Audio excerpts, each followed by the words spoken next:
start all over with a fresh beginning, a fresh start. No, sir, Your Honor. You've got some grievances, but I don't see where you've had a setback at this point. You've been out of custody. You haven't been serving time in jail. Really, I think the best thing going forward would be to let a new lawyer get involved. You have a fresh start, a fresh relationship, and move forward with the best defense you can make in your case at that point. No, sir, Your Honor. I never even appointed Mr. Simpson, and I never agreed to have Mr. Simpson represent me. Upon my first conversation with him, I explained to him to come into court, and I needed to hear a statement of particulars. He refused to present that request to you, and unfortunately, I couldn't present it because this Zoom meeting isn't. I don't even understand this. It's so complicated to do this and then to get connected. This presents a major prejudice in me representing myself and defending my case, Judge. I ask you, if you're not going to rule on that, can I preserve the issue for later, like you said, for appellate issues, and can we move on to the next issue? I'm knowingly and voluntarily dismissing counsel. I'm competent to the fact that I am going to lose some appellate issues as far as ineffective assistance of counsel would go if I were to have a judgment determined against me of guilt. But I'm fully capable of understanding that. And matter of fact, I'll just use Fleck versus State of Florida in reference to that, where this has happened before to me.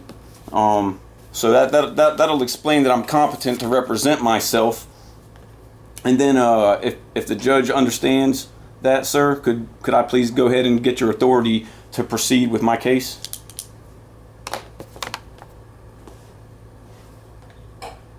Okay, Mr. Fleck, I certainly can't stand in your way if you want to represent yourself. Yes, sir. But before we do that, I need to make sure that you understand the ramifications of that, and I think understand that anybody taking an objective look at this situation and hearing your grievances, and I'm not minimizing those, but I don't think they really justify anybody in your position making the decision to represent themselves. I think you're going to do yourself more harm than good by this, but if that's what you want to do, then I will allow you to do that. But I've got to walk you through some questions with you and some colloquy with you, just to make sure you have a full understanding of what's going on. Okay? Okay. Yes, sir. All right. And I would before we get into that, again, I hear that you've had some grievances. Really, at this point, it's kind of water under the bridge. Your issues about ineffective assistance, to the extent that they are there, they're preserved. You can bring it up at a later time if it turns out that they make any meaningful difference in your case. But right now, you've got a chance to start this thing over fresh. You've been out of custody. You can get with a lawyer who really knows what they're doing and knows how to navigate the court system, and may have the best chance of working something out for you. I'm not interested in the counsel, Your Honor. Thank you. Okay. All right, Mr. Fleck. Let me talk to you about a couple things. Some of this I'm going to read to you, and then I'm going to have some questions for you. Okay. I want to explain to you some of the ways that having a lawyer represent you can be to your advantage. A lawyer's legal knowledge and experience may favorably affect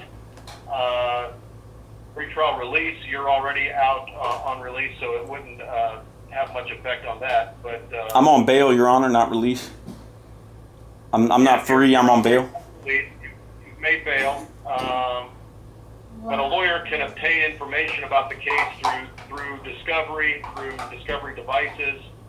May uncover potential violations of constitutional rights, may take effective measures to address them, may ensure a complaint with speedy trial when that rule goes back into effect, may advice for you about statute of limitations, may identify and secure favorable evidence to be introduced later on your trial on your behalf.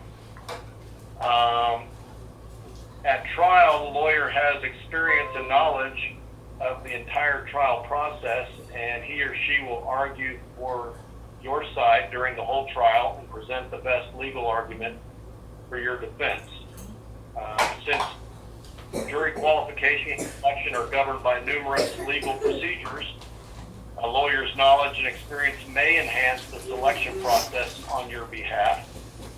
A lawyer may provide assistance in ensuring that the jury is given complete and accurate jury instructions by the court, and may make a closing argument on your behalf, and may prevent improper argument by the prosecutor. A lawyer can call witnesses for you. A lawyer can question witnesses against you and present evidence on your behalf. I would add to that I've been in court before with clients or defendants representing themselves, and they have a very hard time putting themselves on the stand and then asking themselves questions in an orderly format. So it's a very awkward thing to do and present in front of the jury. Do I have to testify against myself? You don't have to testify. You would have the decision. You could remain silent during the entire trial. Yes, sir. But if you did testify, and I've had defendants choose to do that and try to examine themselves on the stand, it's been very awkward. It's been a very awkward thing in front of the jury, and it didn't turn out very well for them. But I'm just going to let you know that's a dynamic to consider. A lawyer can advise you on whether you should testify, so you wouldn't have to be faced with making that decision by yourself. You'd have the advice and the experience of counsel and know the consequences of that decision. Also, a lawyer has studied the rules of evidence.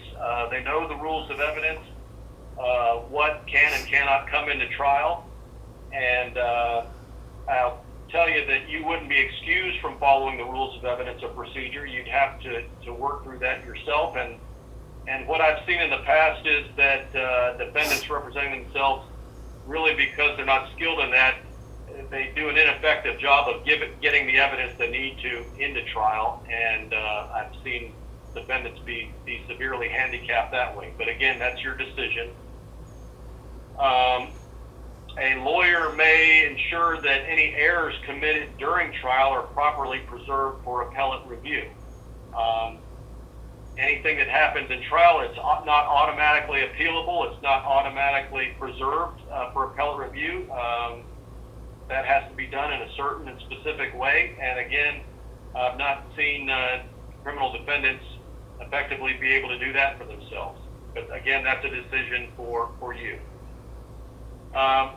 After trial, if you are convicted, a lawyer's assistance may be useful in preparing for sentencing to ensure that favorable facts are brought to the attention of the court, and ensuring that the court is advised of all legally available favorable dispositions, and ensuring that the sentence is lawfully imposed. An attorney's legal knowledge and experience may be useful in filing an appeal and in seeking release on bail pending the appeal. Mr. Fleck, as is almost always unwise to represent yourself in court. Let me tell you a few of the disadvantages of representing yourself in court. And these will be in the form of questions to you. Do you understand that you will not get any special treatment from the court just because you are representing yourself? Your Honor, am I required to answer these questions? You absolutely are, because if you want to represent yourself at this point, because I've got to make sure that you are going into this decision with your eyes wide open and fully understanding the ramifications of this. Because here's Yes, the thing, Mr. Fleck, I can't have you come back to the court later on in fairness and then complain that you didn't know that you were running the risk of representing yourself and didn't fully appreciate all the implications of that. So that's why we're going through that right now. And it's painstaking and it's tedious, but we got to do it, because I can't let you represent yourself unless you do it with full understanding. Okay, sir. Okay? Yes, sir. So I'll ask you the question again. Do you understand that you will not get any special treatment from the court just because you are representing yourself? Yes, Judge. All right. And do you understand that you will not be entitled to a continuance simply because you wish to represent yourself? Yes, Judge. Okay. When you say I will not be entitled to a continuance, does that mean without motion, you mean? Well, it means... Upon motion of continuance, you can grant me a continuance if I'm representing myself, correct? I could. Okay. I could definitely do that, but if you come to me and say I need a continuance just because I'm not knowledgeable in the area and I didn't know I had to do certain things, I haven't gotten those things done, and I need more time, you're not going to get a continuance just because of that. You understand that? Yes, Judge, but if I present a motion where I'm alleging that the state didn't provide discovery, is that good cause? It may be. Yes, sir. We'd have to take it up and see what it is specifically, but Right. It could be. Okay. Yes, sir. Thank you. I understand that, Judge. All right. Mr. Flegg, you are not required to possess the legal knowledge or skill of an attorney to represent yourself. However, you will be required to abide by the rules of criminal law and the rules of courtroom procedure. These laws took lawyers years to learn and abide by. If you demonstrate an unwillingness to abide by these rules, I may terminate your self-representation. You understand that? I understand what you're saying. I'm not sure exactly the whole concept of it. If you're saying that you think I don't understand a rule, you could tell me I'm not allowed to represent myself. Is that what you're saying? Well, yeah. If I can't conduct my courtroom in an orderly fashion because you're not able or unwilling to abide by the rules, then I may. If it gets to that point, then I may have a lawyer standing by, and you may not be representing yourself any longer. Judge, from what I understand, the Supreme Court has said in every case where I knowingly and willingly refuse counsel or demand to represent myself, as long as that claim is knowing and willingly, from what I understand, Judge, the competency to law doesn't have any regard to it. The competency of the law has no regard to a pro se client, but I will not be treated any differently than the state, Judge. And I understand that. I have a lot of studying to do on the rules, and I'm not asking for any favors. Okay. All right. Mr. Fleck, there has been lots of case law written about this area. We can debate what the law is.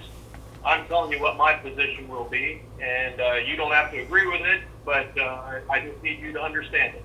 Yeah, I just don't. I feel like you were kind of saying that you have the power to find me incompetent, even though I'm knowingly and willingly waiving my right to counsel. Just because I don't follow a proper rule or procedure, maybe. And in that case, I mean, I would lose my right to establish that rule or procedure. I don't know that makes me incompetent, but. All right, I think we're talking about different things, Mr. Fleck. What I will tell you is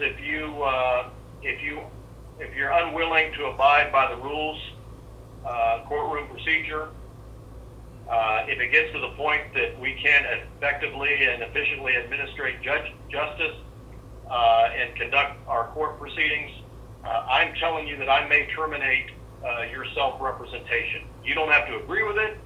I just want to make sure that you understand what I'm telling you. I understand what you're saying, Judge. And we get to that point and you don't like the ruling, you may very well have grounds to appeal that. And I'm not asking you to agree with me. I'm just asking you to acknowledge that you understand what I'm telling you. Yes, Judge, I understand. Okay. Do you understand that if you are disruptive in the courtroom, that the court can terminate your self-representation and remove you from the courtroom? We can remove you from the courtroom. We'll have the trial without you in the courtroom if the facts warrant it, in which case the trial would continue without your presence. You understand that is a possibility. Your Honor, can I ask, when you say we, who is we? be me. You, not we, right? The judge? Ruling on law?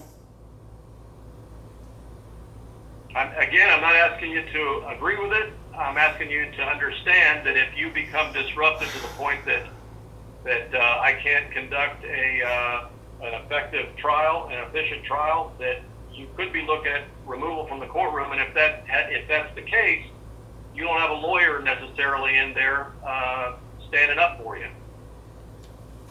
Yes, sir. I understand.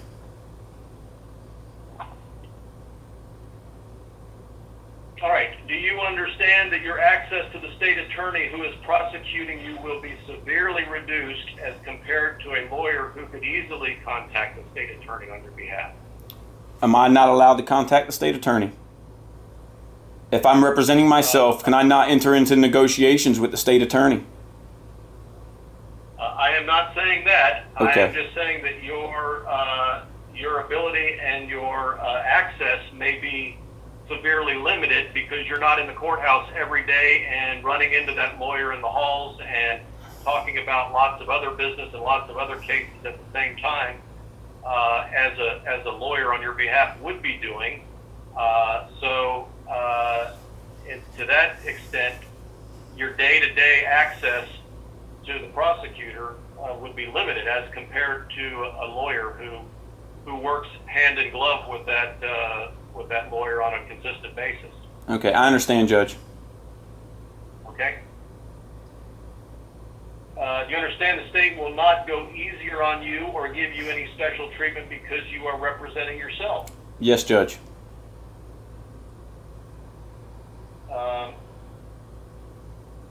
And you understand the state will present its case against you as an experienced lawyer would in any case where a defendant is represented.